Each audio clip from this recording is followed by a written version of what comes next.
Hello, this is Gene Santana, and this is a user story video on displaying the demographic stats for our restaurant simulation.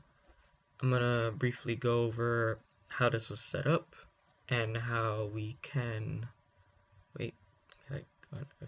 and how we can generate a random population and get some statistics from the random stuff. So population of 1016, households 470, there are 708 adults, 308 children, and this demographic is, on average a middle class demographic.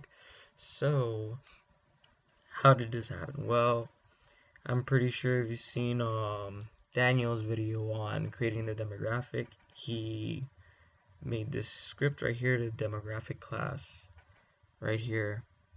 Wait, let me pull up code. Give me 1 second.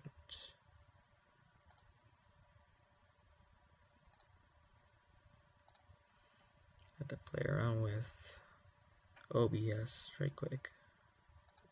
No, it was display capture.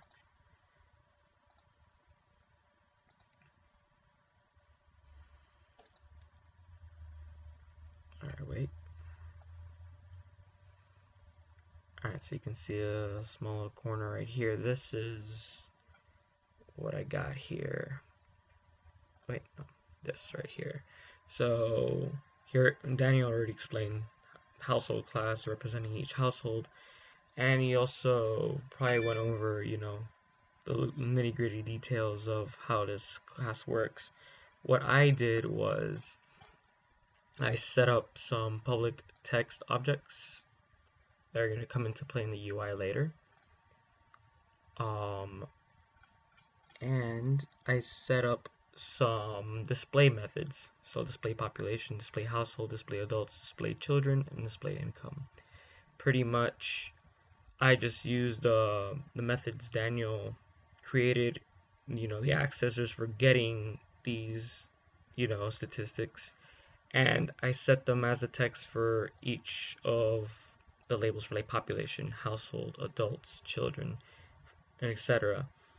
So I have these methods here, and I run them in this start method. The start method pretty much runs the moment the script is invoked.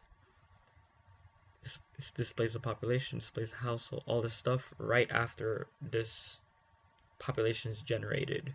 So if you come here in Unity, you can look at UI camera, canvas, you can see population text, demographics panel right here. All these little text panels I have right here, like population text, household text, they're dragged into here. This is why I made them public in the code. So that way, when referenced in here, they know exactly where they need to go. So for example, population label.text equals test.get population size out to string. This turns the population size into a string value and sends it into the text field in that label. The label being this right here, population text. I know I named it a little weird there. That was just sort of my bad. But it's supposed to be population text, but either way, it's set up so you can just drag the text fields into there, so that way the code knows where to put those values in. And then as for max population, that's something I kind of added because usually the number of households is generated between 1 and 11. I made it so that way we can change the maximum value of the random number generation just from right here. So if I were to, let's say, only generate like 1 household and stuff, and basically we have a population of like 2 people, 1 household, there's just 1 adult, 1 child, stuff like that.